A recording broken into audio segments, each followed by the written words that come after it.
From Journey with VRD, you're listening to the Visions, Missions, and Manifestations podcast, the number one place for spirituality, healing, and transcendence.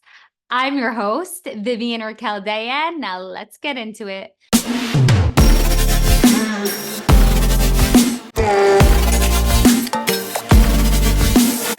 Welcome back to Visions, Missions, and Manifestations. I'm Vivian Raquel Dayan, and before we dive into today's episode, I have a transmission for you.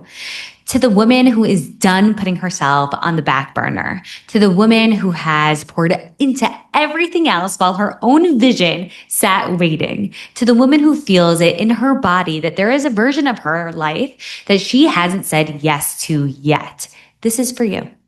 Somewhere on a timeline that already exists, you are standing in the Red Rocks of Sedona in October, and you are telling the story of the moment everything changed. The Sedona Manifestation Retreat, October 23rd to the 26th, is that moment.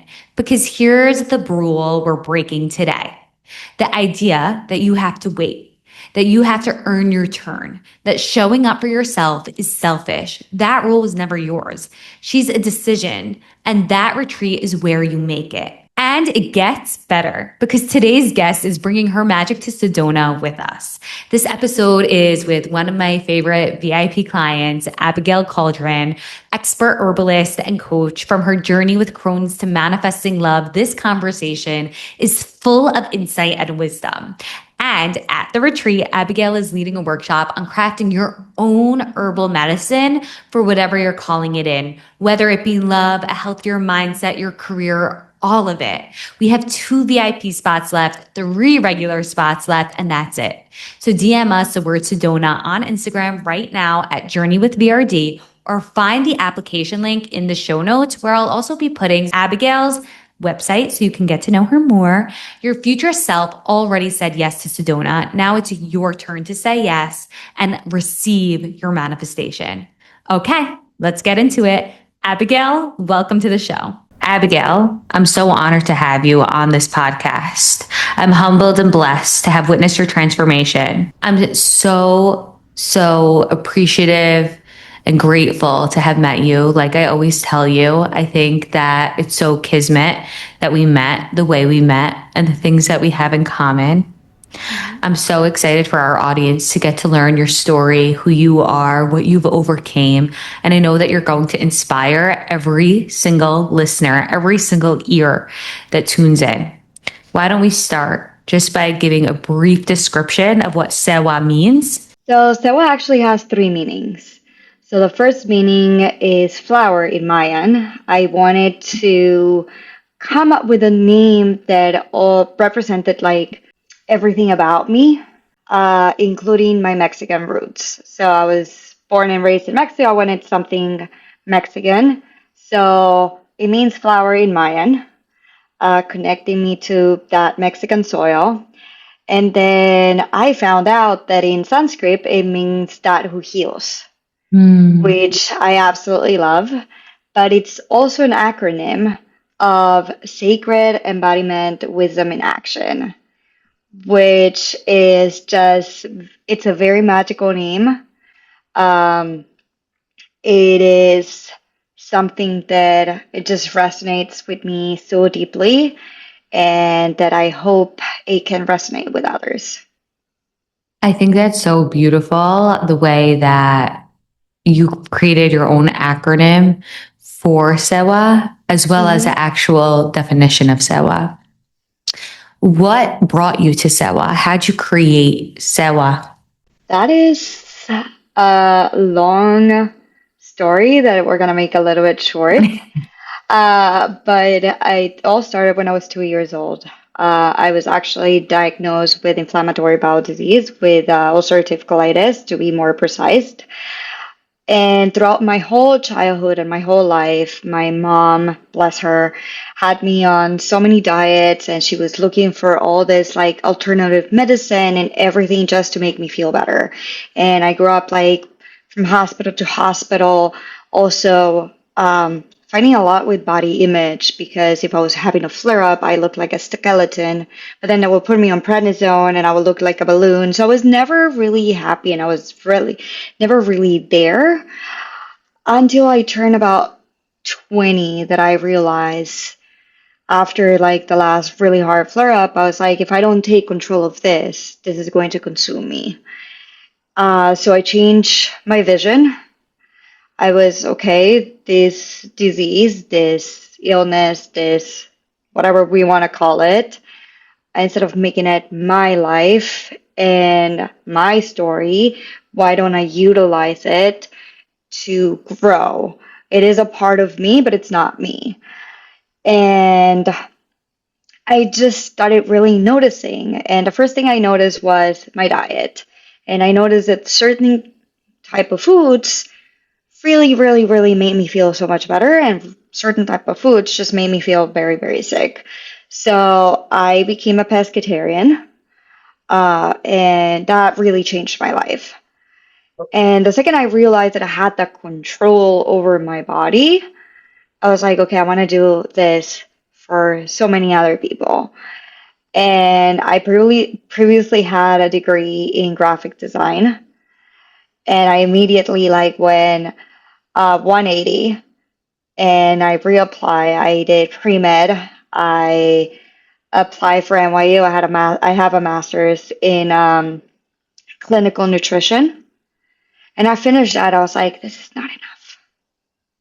Like, this is not enough. There's something about nature. There's something that it's missing. I was like, okay, what goes well with food? Herbs. And I enrolled in herbalism school. So I went to herbalism school for 3 years where I learned so, so much. Not only about herbs, about me too. About how to connect with nature, how to listen to my intuition, how to listen to my body, how to listen to the spirit of everything that's around us. And I just really fell in love with it. I had all these tools. And well, it turns out that my dad has rheumatoid arthritis. So I was like, okay, I have all this knowledge. I did say that I was going to just, do something to help others with it. Why don't I start with my dad, who, bless him, he's never gonna say no to anything that I do because I'm his daughter. So I created this formula of herbs and I gave it to him. And immediately he calls me, he's like my ankle, which is like literally where his arthritis just reflects, like it's so much less swollen and it hurts less. So I was like, okay, there's something here. At the same time, my mom fell and she grabbed a moving fan and her finger was destroyed. And she calls me, she's like, what do I do? I'm like, use whatever cream I like made for dad and just like apply it on your finger. 3 days later, the finger that looked like a little tamal went back to normal. And I was like, okay, I actually know what I'm doing.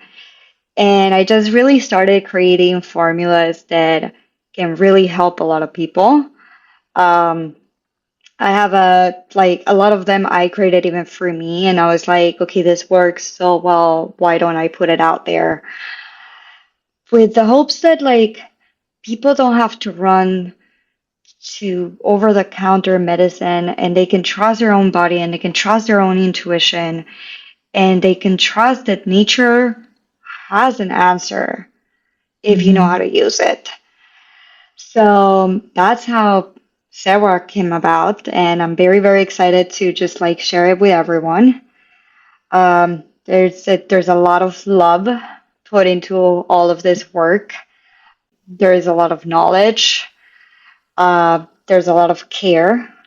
There's a couple things I want to touch on here. First and foremost, the fact that you've trademarked ouchies, and I've been so lucky to have been able to use ouchies, and it's one of my favorite one of your remedies that I've tried.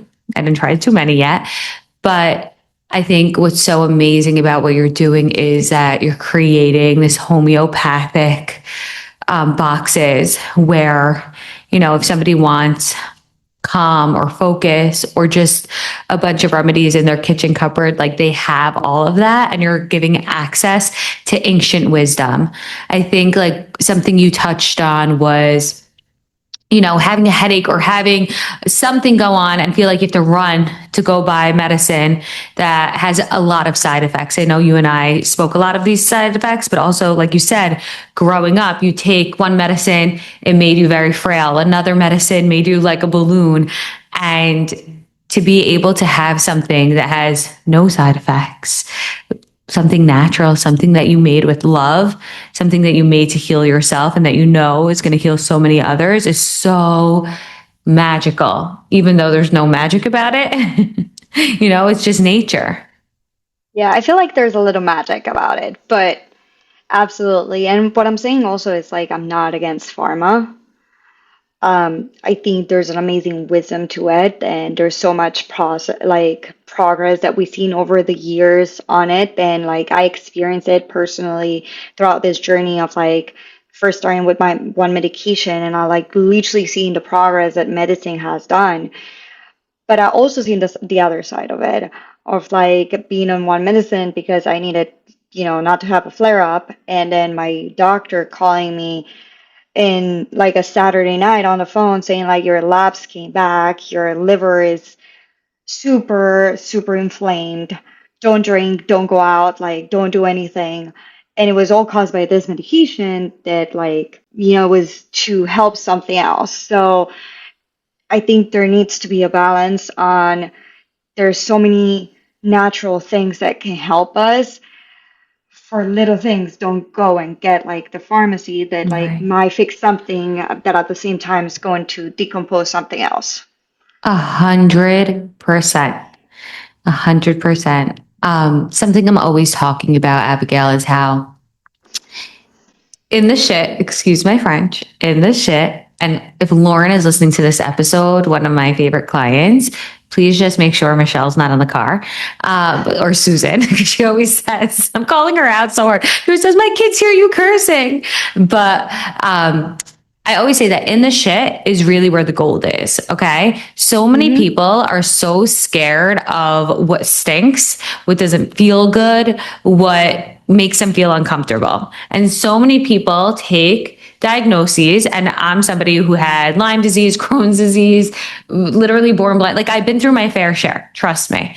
But so many people are so scared to go there, and they take these illnesses and diseases as punishment, or they very easily fall into victim. But what I've learned throughout my life, especially going through so much in such a short amount of time at such a young age, is that these things that don't feel good, these things that hurt, that we question, like God and the universe, like, why would you give that to a 2-year-old? Why would you make a newborn go through that? There's such a big blessing. It's actually your superpower. It's actually there to help you with your whole life. It gets you closer to your mission and your purpose and helps you repair your tikkun so much faster. And just getting to know you, one of the things that I learned about you is this journey actually led you to your fiance.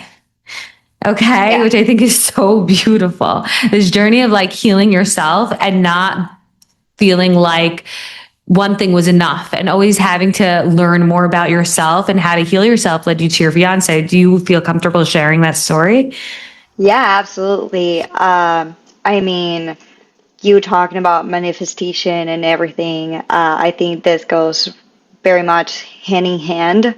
Um, I agree again with what you said about like being at a superpower. I think it makes us grow. It makes us grow very, very fast in very, very different ways.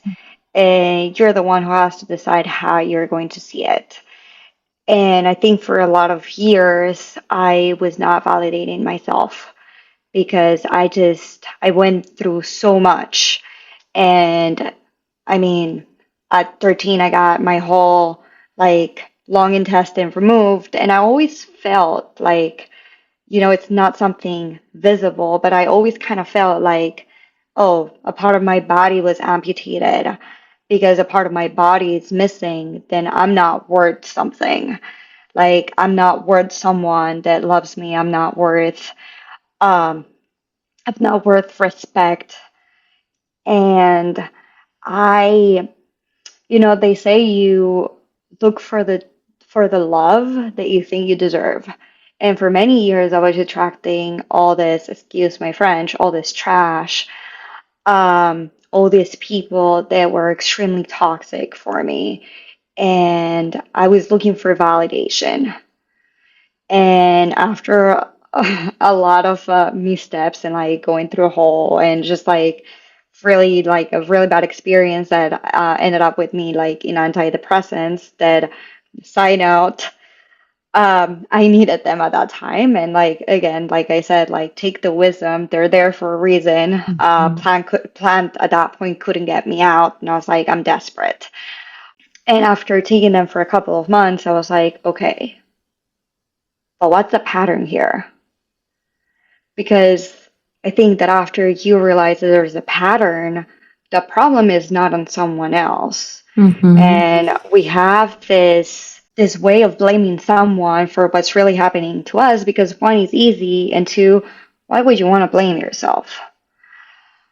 And the second that you see a pattern, it's like, okay, there's something on me that's like not really aligned and I'm attracting these people. So what can I change? At that second, I closed all of my apps. I stopped going out. And I was like, okay, for 10 months, 9 months, I'm not going to go out with anyone but myself. Mm. It was also a very hard period of my life because I had just lost my grandma, and that really hit me. And I was like, I'm not in a good place. Why would I put myself into a position where I can get hurt? Um, and I started dating myself, and it was so empowering. It was once a week, I will take myself to a restaurant. I will, or I will like prepare myself this amazing dinner, and I will sit in front of the mirror, and I would do like all this like ritualistic stuff, and just like sit with myself and actually really enjoy my presence and really validate myself for everything that I went through and really admire myself that like, going through 30 plus years of like not being really healthy that I have accomplished what I have accomplished in life. I was like, okay, I'm like really, really worth it. And I journal and I was like, this is what I want in a partner. Mm. And the funniest thing is like, I was not dating. And I wrote this in November. I stopped dating in July, and I had all this list of the things that I wanted. And on Hanukkah, I wrote it again. They said like you manifest on the second night of Hanukkah. I was like I sat down with the candles. I like wrote everything that I wanted on a partner, and I was like by June I'm going to be in a stable relationship. Mm. I wasn't dating. I wasn't anything. Um, March comes by. I'm still not dating. My best friend calls me. She's like, "You need to get out there again." Like, otherwise, like, what? I was so happy dating myself. Like, I was glowing. I was like, I don't need anyone else. I open up my apps. By the way, 2 weeks. Uh, yeah, about the week that my other grandma passed away. So it was insane. Wow. And immediately I matched with Josh, Your fiance now. my fiance now. And he's everything that like I put on that list. He's so caring. He is someone who is extremely supportive, who is just like he treats me so incredibly. It's just like it's the first time in my life that I actually understood what a partner means and feels like. I mean, my parents have an amazing relationship and my grandparents had an amazing relationship. So like they were an extreme good example for me, but it was the first time that I felt it, that like I actually felt it. And it's so funny that everyone says like, "Oh my God, you feel like butterflies in your stomach and you feel like you're supposed to be." I feel so calm. Me too. Yes. Like my Yes. nervous system just went like, Mm-hmm. and that's when Mm-hmm. I knew.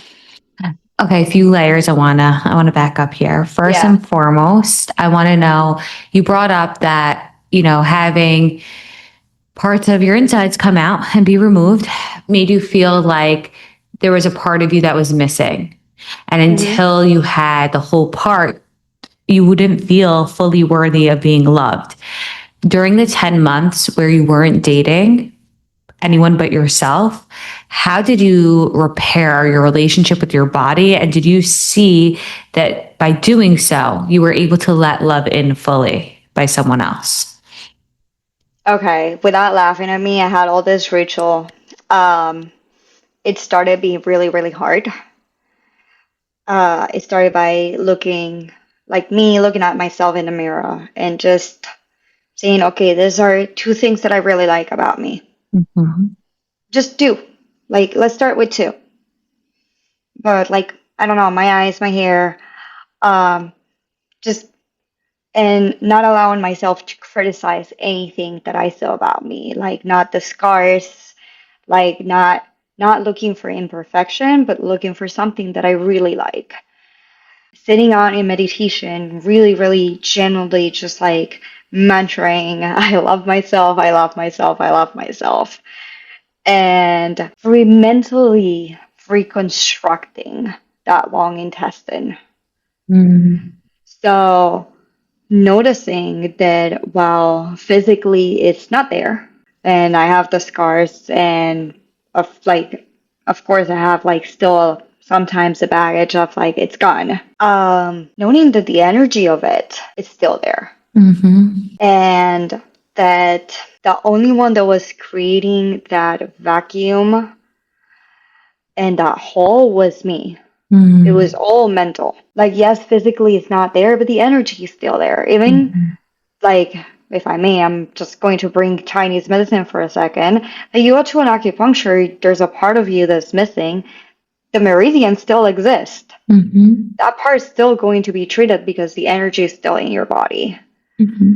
Yes, I let something of me go, but I also stopped looking at it as a loss. There's so many studies done of people who survived war and had their arms amputated, or the right arm amputated. And although the doctor sews them up and they shouldn't be feeling any pain, they still feel the pain of the arm missing. And so to heal this, they put a mirror in front of them, right? And a mirror shows you the vice versa. So your right is on your left is on the right. And when the person sees, oh, I do have an arm, because their left arm, let's say that they do have, is now being shown on their right side where they are missing the arm, the pain goes away. Because everything is psychological and everything is energy. And I do fully believe that even if you don't have the physical representation, your body keeps score and remembers that it was there. And to bring up Chinese medicine and meridians, there's a shit ton of emotional gunk that is still there. And when we face it full on and we decide to love it anyway, regardless of the status that it's in, we begin to repair ourselves. Yes. And I love that you're touching up on that, because one of the things that I also forgot to mention is how I got also into breath work. And it was during this 10 months that I was like, okay, physically I'm healing myself. What about emotionally? And we forget that the body keeps a score, and that the body stores trauma. And that trauma makes you all tied up. It makes you not being able to process, not being able to be with yourself. So I fell in love with breath work, and that also was a big part of my journey, and still is, on just healing myself and accepting myself and releasing all this trauma that was accumulating in my body, to not again be able to find my fiance, but also to be able to step on my true self and my person. To connect with yourself. Breath work ended up being the modality that you used in order to come back to yourself. One other thing I want to talk about with your journey to meeting Josh is that, okay, you were born and raised in Mexico, okay? It wasn't until you decided to go to NYU in America because of everything that you've been through that you got here. And it wasn't until after you graduated the 3 years that you decided to go on Hinge right before you were about to make a move of what was next for you. And that is when Josh came through in America, in New York City. Like I mean, you can't make this up. Yeah, I mean, it was, yes, moving to the US, which I never thought I was going to. Even though I grew up coming here. My grandparents used to live here. My uncle lives in Florida. But I grew up in the Mexican community. Why would you want to go out? And I came here with a very specific goal in mind. And I extended that. Like, I finished my master's after 2 years. I extended up with another 3 years of herbal studies. And about 6 months before I graduated, even though I love my life here, I love my friends here, I love my social, and I've learned so much being here. I was like, okay, I think it's time to go back home. I think this decision was made in December. My lease was going to be up in August, and I spoke with my parents, and I was like, okay, as soon as my lease is over, this 2025, I'm going back home. And in April, I met Josh. I was like, I guess I'm not going back home. And I think to add to a layer of like everything that you said, that it's like nothing is a coincidence, and there's all like this synergies and synchronicities.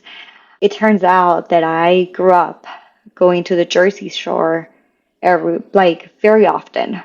My grandparents used to live there. They moved there when I was 2. So I grew up going to the Jersey Shore and going to the Jersey Shore, and I never thought that I was going to meet a guy from the Jersey Shore. And I met Josh, and it turns out that he grew up about 4 blocks away from where my grandparents used to live. So he was always on my backyard, I guess, or I was on his. It was through your journey of healing that you found love, not just with Josh, but also you found your own missing piece. You were able to move from, there's a problem here in my body. I feel this missing piece. I have a distorted relationship with my body. I feel disconnected, right? Because I've had so many things outside of me control my body. To, I want to find something. And you didn't even mention this. And I want to briefly mention, like, you first thought you were going to be an architect. You went to architect school and you were like, this is not for me. And then, and then you were like, hold on, let me get back into a place of alignment. You moved countries, you studied, and in the journey of falling in love with yourself and healing yourself, you got to meet your now fiance, your future husband. Do you want to talk a little bit about alignment and how your relationship with that has been throughout the years? Yes, absolutely. And I mean, I'm going to start with, I'm a firm believer that if you don't love yourself, how can you expect someone else to love you like you deserve to be loved? Yeah. So the whole journey for me, it was, yes, about meeting my fiance, but it was also about meeting myself. And just finding that alignment. And I want to say that it took many, many years because my journey was not an easy journey. Even though I learned, and I'm still learning so many lessons from my inner child and from my child, I was like, wait, hold it.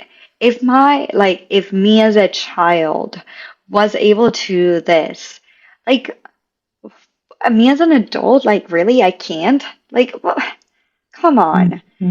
It was just also learning to appreciate the journey and to appreciate the strength that it took for that child to grow up into what I am today and not give up and keep on going. And I think my child took so many wise decisions at the time to serve her that now they no longer serve me, but it was also learning to disassociate with that and like thank that child and that decision and that thing that protected me and saying, thank you, you no longer serve me. And one of the biggest things for me, like touching on that, was the disassociation that I have with my body. Mm-hmm. So my body went through so much, not only like the surgical removal, but like, again, the changes of weight and the poking and probing at the doctors and being hospitalized so many times and just feeling like my own body couldn't really hold me. That at a certain point in my childhood, I understood that if I didn't like created a disassociation with it, I was not going to be able to survive it. Mm-hmm. So I completely disassociated with my body. And here I come until like my mid 20s, and I'm like on this whole journey of like healing myself. And like I get into my 30s, and I'm like, all right, I'm doing a great job. There's something missing. What the heck is it missing? And I realized that I was still creating a huge disassociation with my body. Mm-hmm. That me and my body were two separate entities where we're supposed to be one. And it started from a place of trying to feel safe and protected. Yes, and it started in a place of knowing that I couldn't be in my body. I couldn't feel that pain because I needed to be able to survive everything. And if I felt all that pain, I was not going to be able. Mm-hmm. And it took many, many years for me to realize that I wasn't appreciating also my body for everything that it went through. And that it's still like I'm still walking on 2 feet. I still like I go to the gym, I love doing exercises, I do Muay Thai, like I do movement. And it's just like also like coming back to myself, like feeling my body and saying thank you for holding me for all these years and for everything that you've done to me. Now we can like merge together and become one and feel like pleasure and feel life and feel everything. And I do have to say that Josh has been like my fiance has been like an incredible piece to that puzzle because he has been like so supportive on just like me feeling my body and like the embodiment of it and having patience and like understanding and just it's being a partner in the journey as opposed to like someone who's like putting like stepping stones. So, here we are helping others try to like connect with their bodies too. So one way that you help people connect with their bodies is obviously through Sewa Naturals, which are your natural products, which I truly love and can't wait for people to get their hands on, especially because I know how much it's going to help everyone. The other way that you help so many people is through your embodiment coaching. And I want to just emphasize that your embodiment coaching isn't just feeling good, like, isn't just about waking up happy and feeling good. It's about literally feeling the body, coming back home, remembering who you are, not because you have, not just because that you want them to feel happy, but because you want them to remember who they are, what their authenticity is, what really brings them joy, who they were before they lost themselves. And like the reason why I'm so passionate and so in love with everything that you are, Abigail, is because your purity, your genuineness, your love, your passion, the way that you care so much about what you do and the people that come into your world because you've gone through it. I haven't seen many people like this. And so it is emotional. Okay. It is emotional. Like I'm getting very emotional on this podcast because you are helping so many women who have put themselves through so much because of life circumstances, because of whatever, and forgot what it feels like to just be them. And you are that bridge helping people get there. And I think that is beautiful. Do you want to talk about who your ideal client is? I do. It's funny. I am now helping men and women. But my ideal clients actually it's women. It's women who have disconnected from themselves, who have, and I think we all at some point have gotten that feeling that we have all this ideas of society of like what a woman has to be, that we forget who we actually are. Mm. It's someone who wants to come back to themselves, who wants to reconnect with who they are, who wants to see their power because we're so damn powerful. And we need to take that power back. Mm-hmm. Who has been feeling overwhelmed, sometimes even like hormonal imbalances, and like there's all this like things happen in our female like reproductive system that sometimes we don't realize that they're caused by stress, and they're also caused by like disconnection. Mm-hmm. We like women who have created this cycle of disconnection that turns into symptoms like just overburn, overwhelmed, stress, um, like even like bloating, acne, like all of this stuff that's happening to our bodies that create more stress, that create more disconnection, and it just like ends up in a whole cycle that doesn't really have an end. So, women that wants to come back to themselves, that they want to heal from the inside, that they want to, be able to be in their own company, that they want to be able to connect with other people, that they want to heal traumas that they've been stored through the body, and just really walk at peace, not feeling that they carry the weight of the world in their shoulders. Mm. I'm a true believer that you become what you don't recognize when you allow what you don't recognize, right? When you dissociate from trauma, toxic behaviors, what you don't like, and you do it because you think that saying something or setting a boundary is going to cause more harm than good. But that's not the case. And I love that you are helping the person who's created that barrier and you're helping them knock it down. And like you said, sometimes the symptoms, it's not just emotional, it's physical. You literally, your face changes, right? Your facial expressions change and you get different fine lines and emotional lines. How can people work with you? You can always reach me on social media at Sewa Method. I don't know if you can put it there. You want me to I will. like just I'll put like it in the show spell it out notes. for you? I'll put it in the show Um, notes. so Sewa Method for socials. If you want to find me there, I'm always available. And sewamethod.com for website. I have groups, events, coming up.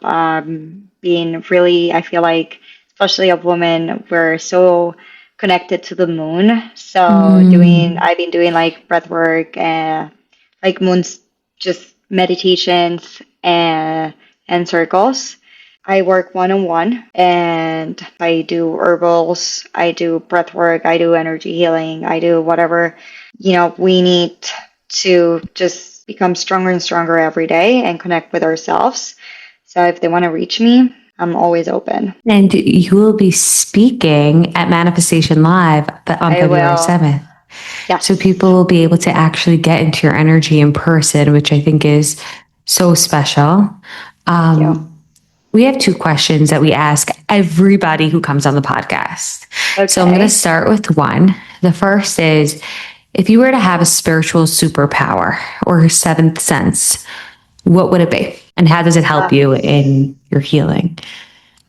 oh my God. If I could have a superpower, I think it's the one that I have because they will totally be healing. Mm-hmm. Just, having that capacity, you read all these books, even as a girl, like this girl had like the capacity to heal with her hands. That will be my superpower, to be able to put my hands into like someone and just like heal everything, just mentally, spiritually, physically, be able to take all that pain away. That will definitely be the superpower that I would like to have. I think you do have that superpower, Abigail. Like that's literally you do. I've seen not only I've literally seen you use your body as a pendulum. Like you are extremely loaded and coated with all of these spiritual gifts and superpowers.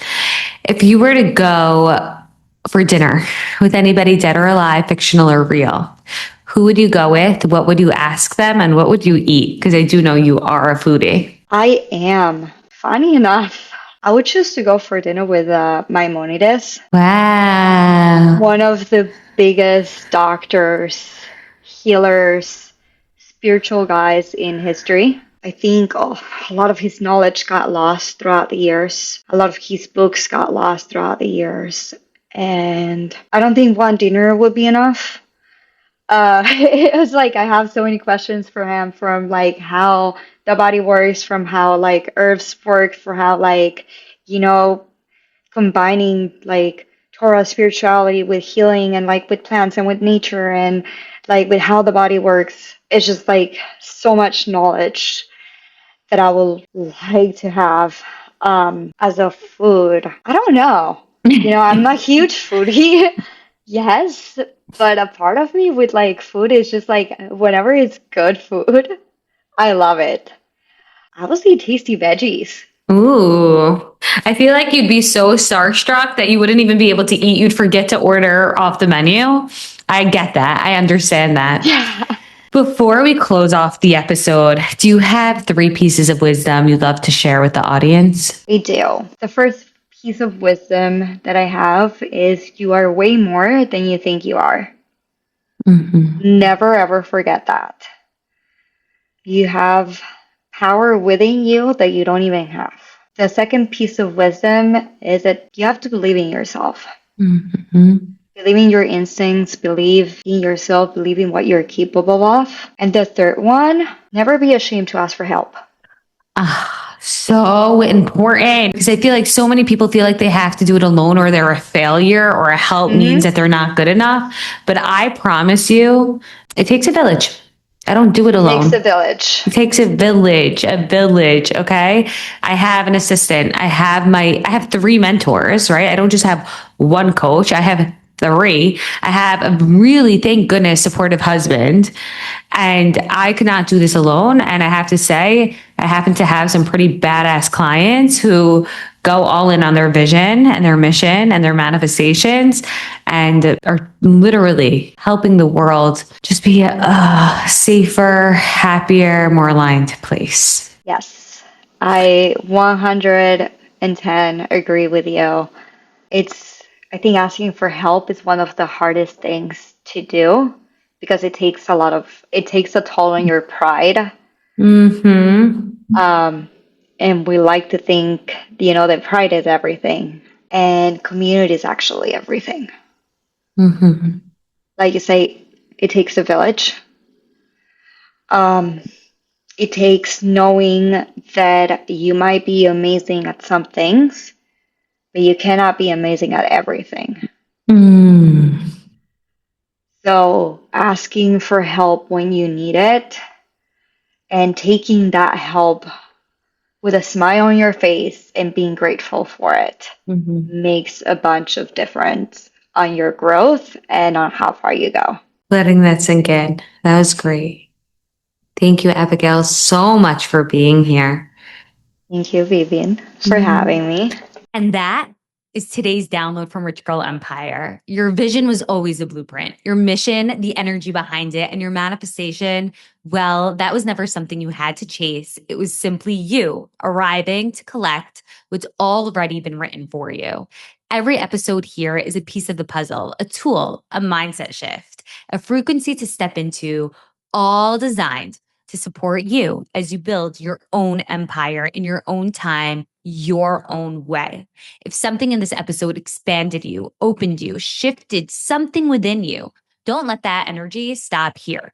Leave us a review and let it ripple outward. Send this episode to the girl in your life who's quietly building her empire or to the one who's just beginning to believe that she can. And if you're ready to take your own empire, your own life to the next level, not just hearting a post on Instagram, but actually turning it into your reality, DM us the World Empire on Instagram. Let's get started.